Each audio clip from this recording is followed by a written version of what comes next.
Boa noite, irmãos. No meu relógio são 19 horas. Vamos dar início à escola dominical de hoje.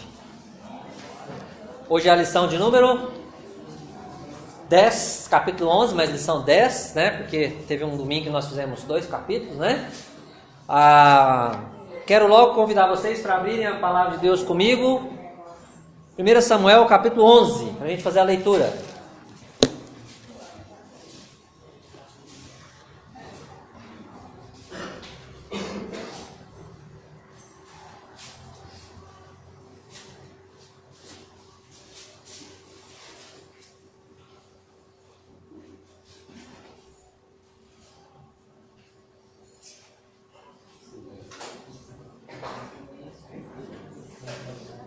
Amém?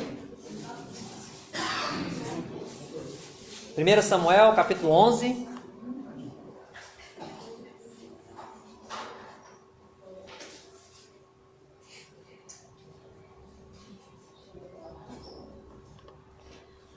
Diz assim: Então subiu Naás, amonita, e sitiou a Jabes Gileade. E disseram todos os homens de Jabes a Naás: Faze aliança conosco e te serviremos. Porém Naás amonita lhes respondeu: Farei aliança convosco sob a condição de vos serem vazados os olhos direitos, trazendo assim eu vergonha sobre todo Israel. Então os anciãos de Jabes lhe disseram: Concede-nos 7 dias, para que enviemos mensageiros por todos os limites de Israel, e não havendo ninguém que nos livre, então nos entregaremos a ti. Verso 4. Chegando os mensageiros a Gibeá de Saul, relataram este caso ao povo. Então todo o povo chorou em voz alta. Eis que Saul voltava do campo, atrás dos bois, e perguntou: Que tem o povo que chora? Então lhe referiram as palavras dos homens de Jabes. E o Espírito de Deus se apossou de Saul quando ouviu essas palavras, e acendeu-se sobremodo a sua ira. Tomou uma junta de bois, cortou-os em pedaços e os enviou a todos os territórios de Israel, por intermédio de mensageiros que dissessem: Assim se fará aos bois de todo aquele que não seguir a Saul e a Samuel. Então caiu o temor do Senhor sobre o povo, e saíram como um só homem. Contou-os em Bezeque, dos filhos de Israel havia 300.000, dos homens de Judá 30.000. Então disseram aos mensageiros que tinham vindo: Assim direis aos homens de Jabes Gileade: Amanhã, quando aquentar o sol, sereis socorridos. Vindo, pois, os mensageiros e anunciando aos homens de Jabes, estes se alegraram e disseram aos amonitas: Amanhã nos entregaremos a vós outros, então nos fareis segundo o que melhor vos parecer. Versículo 11. Sucedeu que ao outro dia Saul dividiu o povo em 3 companhias, que pela vigília da manhã vieram para o meio do arraial e feriram a Amon, até que se fez sentir o calor do dia. Os sobreviventes se espalharam e não ficaram 2 deles juntos. Então disse o povo a Samuel: Quem são aqueles que diziam: Reinará Saul sobre nós? Trazei-os para aqui, para que os matemos. Porém Saul disse: Hoje ninguém será morto, porque no dia de hoje o Senhor salvou a Israel. Disse Samuel ao povo: Vinde, vamos a Gilgal e renovemos ali o reino. E todo o povo partiu para Gilgal, onde proclamaram Saul seu rei, perante o Senhor, a cuja presença trouxeram ofertas pacíficas. E Saul muito se alegrou ali com todos os homens de Israel. Vamos orar? Obrigado, querido Deus, por mais um domingo que nos reunimos aqui para cultuar o Teu nome, para estudarmos a Tua palavra, para cantarmos louvores ao Senhor, para juntos, Deus, trocarmos ternos afetos de amor, de misericórdia, Pai. Obrigado pela igreja do Senhor Jesus. Obrigado pela igreja dos irmãos, pela segunda igreja dos irmãos de Uberlândia. Obrigado pela escola bíblica dominical, Deus. Usa a Tua palavra em nossas vidas, Pai, eu clamo ao Senhor. Eu peço ao Senhor, Deus, que a palavra do Senhor que é poderosa possa abençoar essa igreja e transformar as nossas vidas, Pai, em nome de Jesus. Amém. Irmãos queridos, na lição passada, domingo passado, nós estudamos a unção de Saul e a sua apresentação como rei de Israel, capítulo 10, a gente viu isso, ok? A unção de Saul e a apresentação dele como rei de Israel. No entanto, a gente viu também que nem todas as pessoas ficaram satisfeitas, não é? Nem todos estavam confiantes em Saul como rei. Alguns, a Bíblia fala que zombaram dele, que menosprezaram Saul, não é? Será que esse cara aí vai reinar sobre nós? E não levaram presentes para ele, que era o hábito comum de toda a população, né? Quando tinha alguém numa posição elevada, né? De dar um presente àquela pessoa, não é? Então ele não era ainda unanimidade, né? Saul tinha, vamos dizer assim, adversários políticos, né? Ele tinha uma turma que não confiava nele. Mas hoje, no capítulo 11, o texto vai tratar da confirmação de Saul como rei de Israel. No capítulo 11, há uma confirmação que vem de Deus, que ele de fato é o rei de Israel, né? E essa confirmação atinge o coração da nação, né? O pensamento-chave principal do capítulo 11 é que Deus capacita os seus servos para cumprirem o seu chamado. Esse é o pensamento-chave, que Deus capacita aqueles que Ele escolheu para cumprir a função que Deus escolheu para aquela pessoa, né? Deus tem um caminho para cada um, né? E Deus capacita os seus escolhidos para cumprirem com esse caminho, com esse chamado, ok? 2 desafios para a noite de hoje, irmãos. Primeiro desafio, eu quero que você perceba a mão poderosa de Deus agindo na vida de Saul e agindo na vida também de todo o povo de Israel. Na medida que a gente vai ler novamente, vai explicar o que a gente leu, aliás, eu quero que você perceba isso, que Deus estava agindo ali, né? Segundo desafio, eu quero te desafiar a confiar no poder de Deus e nos meios de Deus para cuidar dos seus servos, especialmente para cuidar da sua vida, se você é um servo de Deus, uma serva de Deus. Eu quero te desafiar a confiar no poder e nos caminhos, nos meios que Deus usa, não é? Para cuidar dos seus servos. Certinho? Então, a lição de hoje, o texto do capítulo 11, pode ser dividido assim. Os versículos 1 a 3 vão tratar da ameaça amonita. Que isso, hein? Daqui a pouquinho a gente vai falar sobre isso, né? Os versos 4 a 11 vão falar da libertação liderada por Saul. Os versos 12 a 15 vão falar da renovação do reino. Ok? Então, vamos lá para a primeira parte, a ameaça amonita. Para você que leu, ou para você que conhece um pouco mais da palavra de Deus, eu tenho a primeira pergunta. Quem eram os amonitas? Descendentes de Ló. Descendente de Ló, correto? Mais detalhes? Ló teve outros descendentes, né?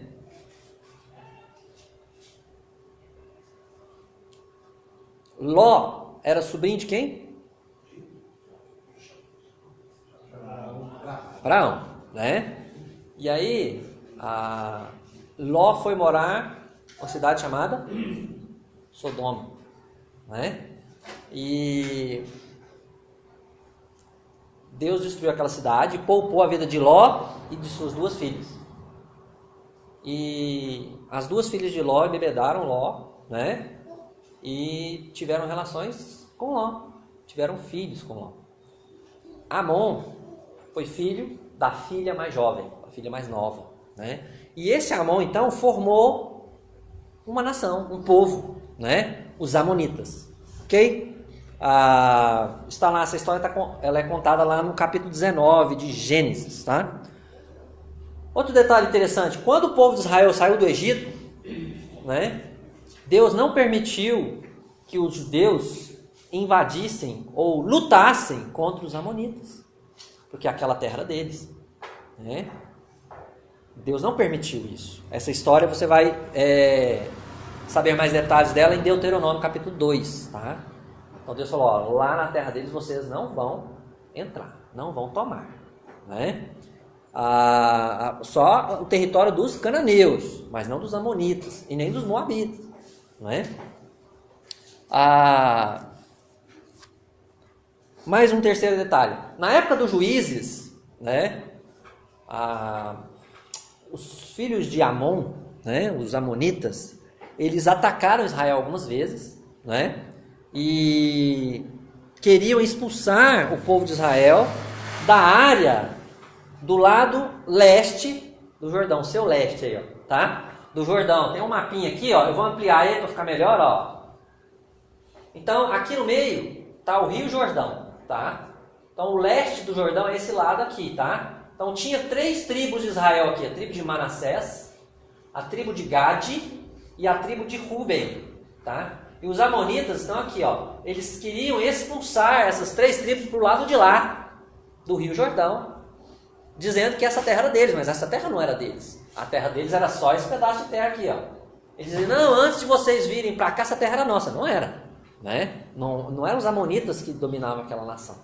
Aquele espaço ali, onde estão Manassés, Gade e Ruben, né? Então, o que foi que aconteceu? Então, essa já é uma segunda pergunta. Aqui, ó, os amonitas estão aqui, tá? Mais ou menos nessa região aqui, aproximadamente, está a cidade de Jabes Gileade. Ela está bem perto do Rio Jordão, mas do lado leste ainda do Rio Jordão, tá?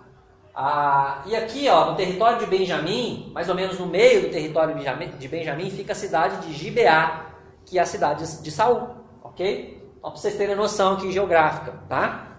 A segunda pergunta, o que fez Naás, o rei dos amonitas? O que ele fez? O que o versículo 1 fala? Hã?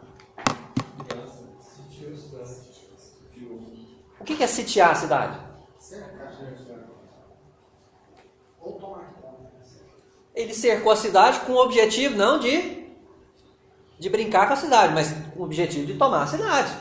Sitiar a cidade só tinha um objetivo, tomar aquela cidade, né?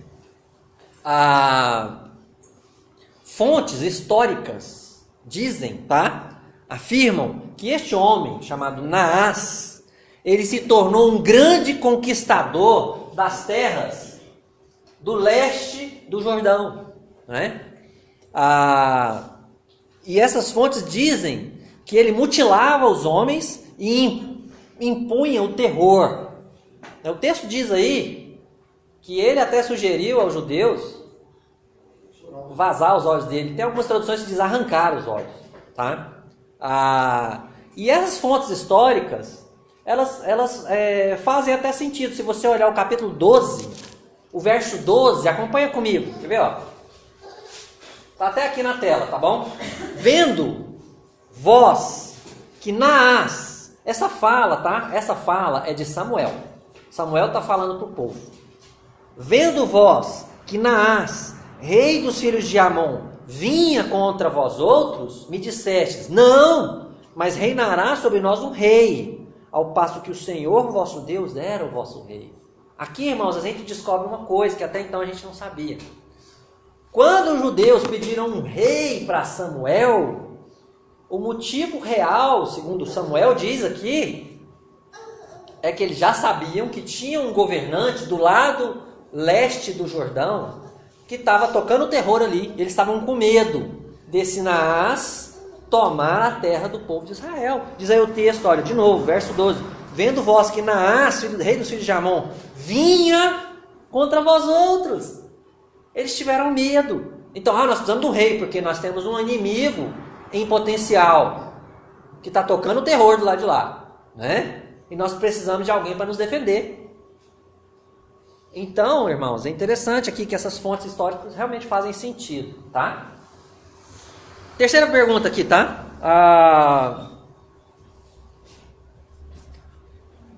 como os judeus de Jabes, Gileade, reagiram quando o rei Naás sitiou a cidade?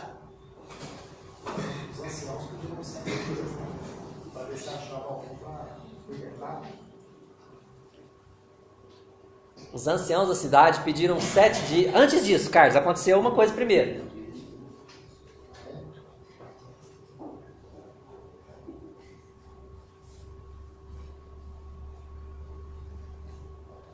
O que aconteceu, irmãos? Volta seus olhos aí para a Bíblia. Versículo 1, versículo 2. Eles pediram uma aliança. Eles pediram um pacto. Eles pediram um acordo. Olha, vamos fazer o seguinte. Vamos fazer um acordo aqui. A gente te serve e você não maltrata a gente. Né? A gente não sabe quais eram os termos do acordo. Mas eles pediram um acordo com Naás. Né? Para que eles não fossem muito prejudicados. Né? Aí o que Naás... Qual foi a réplica de Naás? Eu faço acordo com vocês, mas eu vou ter que vazar os olhos de vocês. E aí, o que diz aí? Qual era o objetivo de fazer isso? Envergonhar. E também para incapacitar os soldados, não é? Os flecheiros, né? O olho direito, né? Normalmente o pessoal era treinado só no olho direito, né? A Bíblia fala de alguns canhotos também que eram muito bons, né? Mas, né, Marco? Mas fala mesmo. Depois eu trago para vocês esse texto. Mas, assim, em geral, na maioria, eram destros, né? Então, era para envergonhar o povo, para incapacitá-los militarmente, né? E seria quantas pessoas? 300 mil ou 30 mil?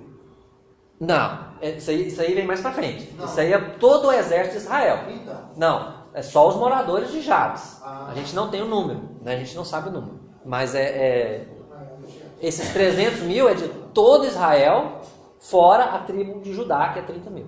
Né? Que migrou isso aí, esse povo tinha que tomar banho naquelas águas lá de Sadraque, Mesaque e Abednego, porque você viu o que eles fazem? Nós vamos mudar aí para esse acho, se não achar, vai deixar o frio hoje, né? Então, aí vamos lá, nós. Qual foi o segundo pedido do povo de Jabes? Aí sim, Carlos. Vamos fazer o seguinte. É até engraçada essa história, né? Porque o rei concedeu, né? Falou, beleza, 7 dias para ver se a gente acha alguém que ajuda a gente. Se a gente não achar ninguém, a gente, né? A gente cede os termos. Agora sim, irmãos, pensa comigo. 7 dias, naquela época, né, teoricamente, era um tempo muito curto para percorrer todo Israel e conseguir um exército. Lembra que Israel não tinha exército, gente. Eram voluntários. Eles não tinham um exército fixo. Né? A gente vê isso aqui nesse capítulo. Né? Então, era um tempo muito curto. Né? Naás, aparentemente, não se importou com isso. Outra questão que foi levantada, que é interessante, é o seguinte. Talvez Naás pensou o seguinte, em 7 dias eu resolvo tudo isso. Eu talvez não tenha que cercar a cidade, sei lá, por 30 dias, esperar eles morrer de fome, né? 7 dias vai estar tudo resolvido. Para nós, 7 dias hoje é muito, né? Mas para eles não era assim. Um cerco na cidade demorava não dias, semanas, meses, às vezes anos. A gente vê isso na Bíblia, né? O próprio cerco a Jerusalém demorou anos. Né? Quando a Jerusalém foi tomada pelos babilônios, ok? Então, voltando para cá, né? Essa é a primeira parte, tá? A primeira parte é a ameaça amonita, ok? A segunda parte é a libertação liderada por Saul. Primeira pergunta que eu faço para vocês aqui nesse trecho: como os judeus de Gibeá, a cidade de Saul, reagiram quando eles ouviram a notícia? A cidade de Jabes lá está cercada pelos amonitas. Como é que eles reagiram?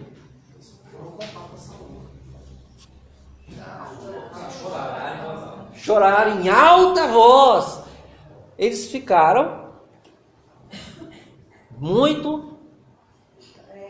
Eles choraram não foi porque a cidade cercada pelo que o rei propôs, né? Na verdade, o texto não explica, né, Luísa? O motivo. Talvez... A gente pode ir além disso. Talvez eles estavam chorando até por eles mesmos, né? Os próximos somos nós, não é? Porque a distância, presta atenção, a distância do mar Mediterrâneo, lá de cá, né? Do seu lado esquerdo. Do mar Mediterrâneo até o Rio Jordão eram 130 quilômetros, da parte mais larga. O território de Israel é muito curto. A cidade de Gibeá para Jabes de Gileade não era muito longe, né?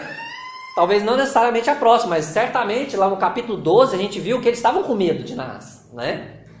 Então, eles ficaram com medo. Foi isso, choraram em alta voz.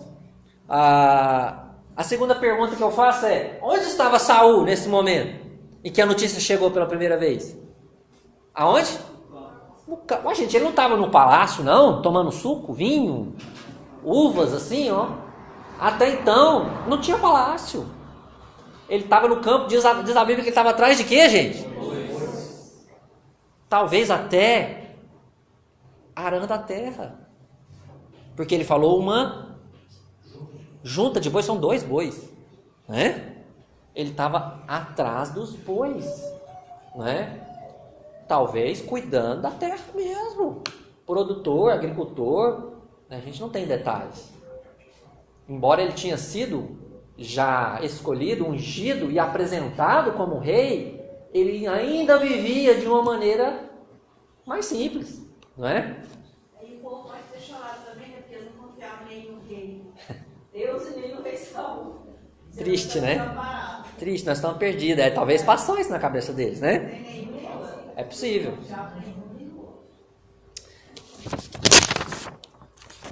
Então, aí Saul chega na cidade, né? Saul chegou, como é que Saul reagiu? Agora sim, como é que Saul reagiu quando ele ouviu a notícia? Gente, agora a gente começa a ver coisas maravilhosas acontecendo, né? Antes dele mesmo reagir, Deus agiu na vida dele, né? Diz aí o versículo 6. Alguém lê para mim, por favor? O Espírito de Deus se apossou de Saul quando ouviu essas palavras. Isso, tá bom, tem, irmão. O Espírito de Deus, a gente já leu isso, não leu semana passada? Capítulo 10, versículo 10 diz: chegando eles a Gibeá, eis que um grupo de profetas lhe saiu ao encontro. O Espírito de Deus se apossou de Saul e ele profetizou no meio deles. Então, Deus agiu na vida de Saul naquele momento. Deus agiu em Saul e ele, assim como agiu em Sansão. A Bíblia, se você vai para Juízes, capítulos 14, 15, se você vai para Juízes, capítulos 14, 15, você vai ver que Deus se apossou de Sansão também, né? E usou Sansão para cumprir os propósitos dele. E aí depois fala que Saul ficou irado, ele ficou nervoso. Por que será que ele ficou nervoso? Olha, um povo inimigo estava afrontando o povo de Deus.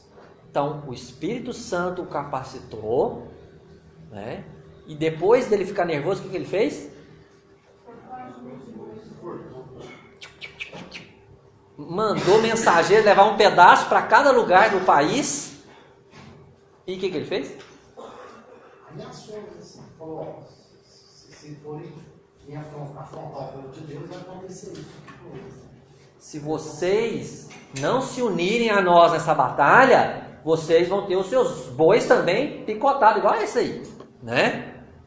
Então ele convocou a nação para a guerra. Ele, como rei, lembra que no capítulo 10, irmãos, presta atenção em mim aqui, ó. Lembra que no capítulo 10, Saul foi ungido e foi apresentado como rei diante da nação. Samuel chamou a nação e apresentou Saul como rei, né?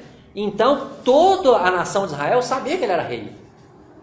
Talvez não confiassem nele, mas sabia que ele era rei, né? E ele então mandou um aviso ameaçador, inclusive, né, cara? Foi uma convocação, é para vocês irem. E quem não vier, vai ter os seus bois mutilados, igual esses bois, pedaços de boi que eu mandei para vocês aí, né? Isso aí está no versículo 6, certo? 6 e 7, né? Então, ó, versículo 6 diz: o Espírito de Deus se apossou de Saul quando ouviu essas palavras e acendeu-se sobremodo a sua ira.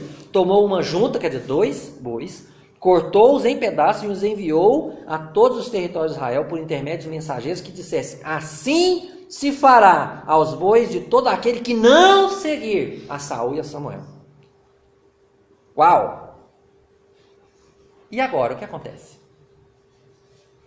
Primeiro Deus agiu aonde? Em quem? Em Saul. Agora Deus age em quem? No povo. Né? Lembra que eu falei no começo? Olha só. Deus capacita os seus servos para cumprirem com o seu chamado. Deus capacitou Saul. Deus usou o Espírito Santo para capacitar Saul, para se fortalecer, para liderar o povo contra aquele inimigo. Né? Agora Deus toca o coração do povo. Alguém lê para mim o finalzinho do verso 7 aí. Parte C.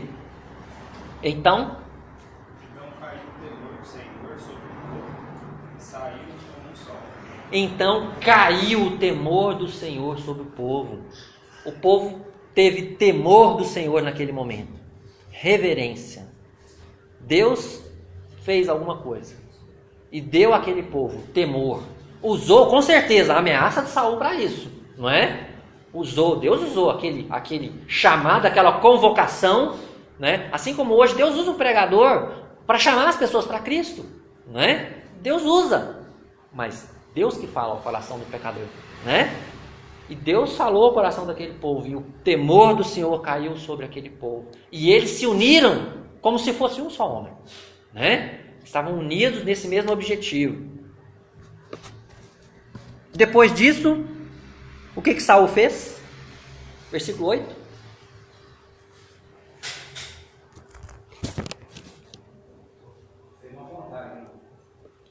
Saul contou o povo, não é isso? Então, olha só. Saul foi usado por Deus até de uma maneira organizada. Organização, gente, é bíblico, viu? É bíblico. Aqui em muitos outros textos da Bíblia, a gente vê lá em 1 Coríntios, né? Deus não é Deus de confusão, mas de ordem, né? Então, ele contou o povo, e a gente vê mais embaixo que ele não só contou o povo, o que mais que ele fez? Estratégia, dividiu em 3 grupos. Deus age, Deus capacita, mas nós temos que fazer a nossa parte, né? E ele usou a inteligência, a capacidade que Deus deu para ele para fazer essa batalha, né? Para liderar essa batalha. O homem também sozinho teve capacidade de contar 30 mil homens. Não, na verdade ele não contou sozinho, né? Ele tinha as pessoas que o ajudavam nisso. Sim, mas quando fala que ele contou, ele liderou isso, né? Ele ordenou que fosse feita a contagem, né? Realmente, ele não teria condição de contar. Mas se ele tivesse, sendo dirigido pelo Espírito Santo, ele teria essa sabedoria. Sim, certinho. Agora, antes mesmo dele traçar a estratégia está no verso 11. O que ele fez no verso 9?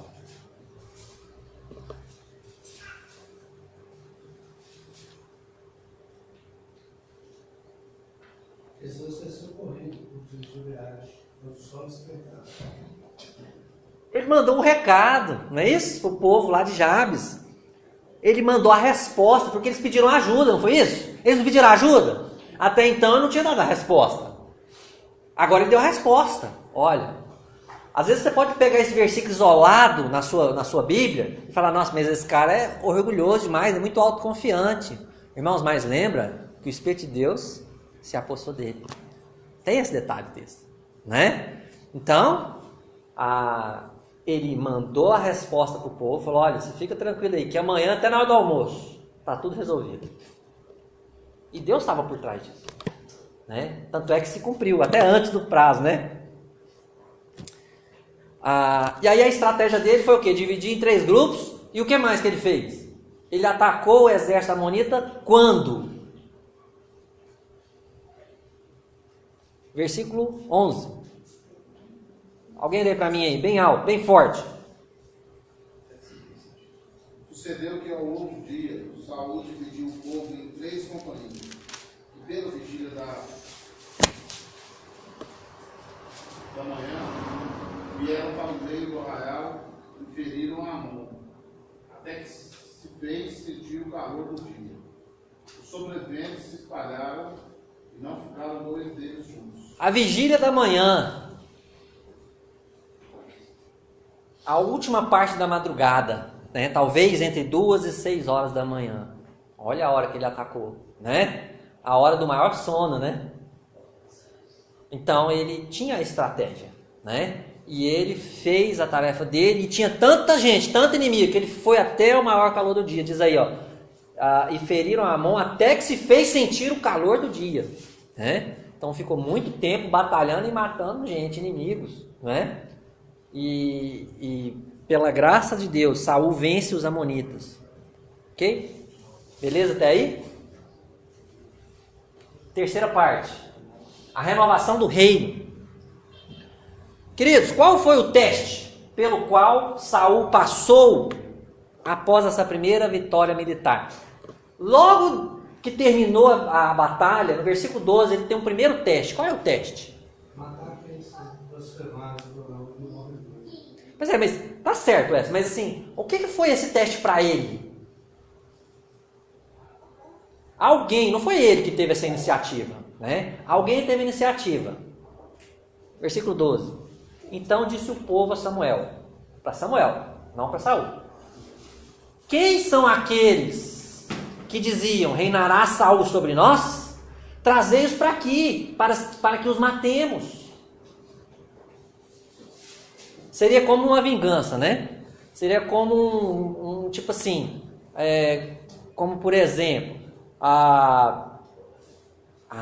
vocês não nos apoiaram, agora nós vamos acabar com vocês. Vocês não confiaram em Saul, agora vocês vão pagar o preço, né? O ego de Saul foi testado, né? A sua primeira batalha, a sua primeira vitória, acaba com os seus primeiros adversários agora, pisa a cabeça deles, mata eles. Mas como que Saul reagiu?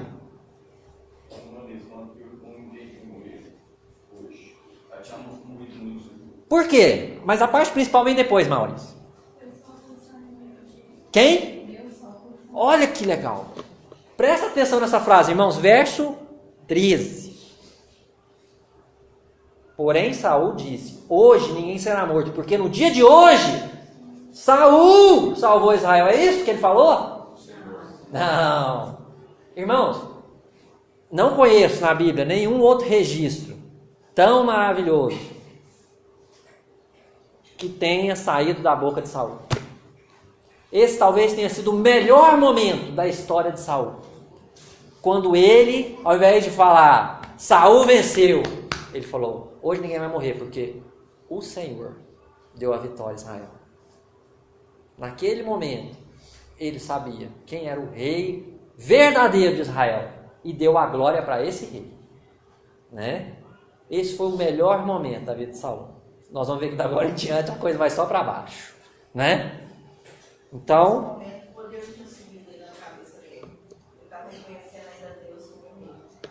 lembra que Deus agiu nele, né? Lá no versículo 6, né? Oi? Espírito Santo. Lembra que Deus usou até uma jumenta para falar com o homem, não é? Deus usa os meios que Ele quiser para cumprir os propósitos dele, né? E Deus usou Saul para libertar Israel dos amonitas, né? Para vencer os amonitas nessa batalha aqui. O que Samuel propôs fazer então? O que seria isso? Renovar? Uma confirmação, uma reafirmação, né? Unânime, porque houve um grupo que não estava confiante, né? Então, depois dessa primeira batalha, com a vitória, Samuel, gente, vamos lá, todo mundo, todos juntos, vamos renovar o reino, vamos confirmar Saul é nosso rei, e vamos todos juntos, né? Buscar a Deus e servir a Deus, o nosso rei Saul, e nós, o povo, vamos juntos servir a Deus. Samuel quis juntar o rei e o povo como um só, para adorar a Deus, né? Esse talvez foi um dos dias mais felizes, né, do reino de Israel nas mãos de Saul. Alguém lê para mim o versículo 15, bem forte. Todo o povo partiu para Gilgal, onde proclamaram a Saul seu rei, perante o Senhor, a cuja presença trouxeram ofertas pacíficas, e Saul muito se alegrou ali com todos os homens de Israel. Olha, foi um dia muito alegre. Eles trouxeram ofertas a Deus, ofertas pacíficas, né? Ofertas que eles podiam participar. Essas ofertas pacíficas eles podiam comer parte delas, né? Então eles se alegravam juntos. Foi uma grande festa, louvando a Deus pela vitória que ele concedeu através do rei Saul. Então foi um momento maravilhoso. Então hoje, com toda essa história do capítulo 11, um capítulo curtinho, mas nós aprendemos que Deus capacita os seus escolhidos, não é? Para cumprirem com o seu chamado. Eu disse para vocês que o meu primeiro desafio era que você percebesse a mão de Deus agindo na vida de Saul e na vida de todo o povo. Deus, ele se mostrou, queridos, totalmente capaz de salvar o povo dele do mal. Deus é capaz de salvar. E a gente precisa saber disso. Deus é capaz de livrar o seu povo do mal. E ele faz isso quando ele quer fazer, né? Deus também capacitou um homem para liderar, através do Espírito Santo, né? Deus capacitou o homem, através do Espírito Santo, para liderar o seu povo de maneira eficaz. Foi isso que ele fez com Saul. Ele pegou Saul, né? Alguém fisicamente, aparentemente bom, capaz, mas emocionalmente e espiritualmente fraco. E Deus pegou esse homem e mostrou para o povo que quando ele capacita, né, a coisa acontece, né? Então Deus capacita seus servos para cumprirem com seu chamado. Deus agiu em Saul e Deus agiu no povo. Segundo desafio, aplicando para a sua vida, para a nossa vida pessoal, para nossas vidas, né? Confie no poder e nos meios de Deus para cuidar de seus servos. Olha, confie em Deus para cuidar de você. Confie também nos modos que Deus usa para isso. Porque às vezes você olha assim, não, mas está tudo diferente. Não é assim, Deus, que tem que ser. Às vezes a gente quer pegar a mão de Deus e dirigir Deus. Como que Ele tem que fazer? Confie no poder, mas também nos meios que Deus usa para cuidar do seu povo. Ele cuida do seu povo. Não no tempo do seu povo, mas no tempo dele. Não na forma do seu povo, mas na forma dele. E a gente precisa aprender a confiar. Como a Heloísa ressaltou no começo, né, Heloísa? Talvez aquele povo lá não confiava em Saul e nem em Deus. Por isso aquela tristeza toda, aquele choro, aquele medo, aquele desespero. Mas isso não pode acontecer com você, não pode acontecer comigo, não pode acontecer conosco. Nós precisamos confiar em Deus. Creia. Deus capacita homens com o Espírito Santo para cumprir com o chamado, para liderar eficazmente o povo de Deus. Eu tenho orado para Deus levantar pessoas aqui no nosso meio, maduras, fiéis, para servir a Deus e para fazer a diferença nessa igreja. Muitos, para que essa igreja multiplique. Eu creio que Deus pode fazer isso, se Ele quiser. Eu tenho pedido a Deus que assim o faça. Ok? No próximo domingo, nós vamos para o capítulo 12, tá? Mas vamos orar primeiro.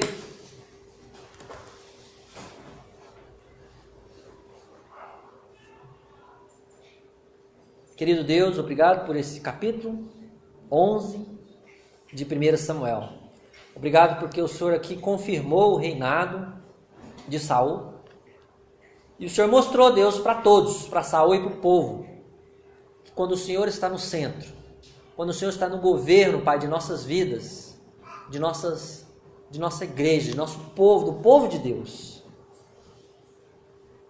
quando o Senhor está no trono, Pai, de nossas vidas, o Senhor traz vitórias, Pai.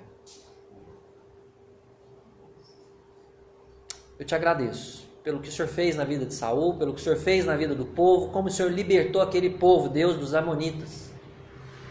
Num dia tão difícil, de tanta tristeza, se reverteu em grande alegria, Pai. Eu peço que o Senhor faça isso em nossas vidas, Deus. Às vezes nos sentimos frágeis, nos sentimos cercados de inimigos.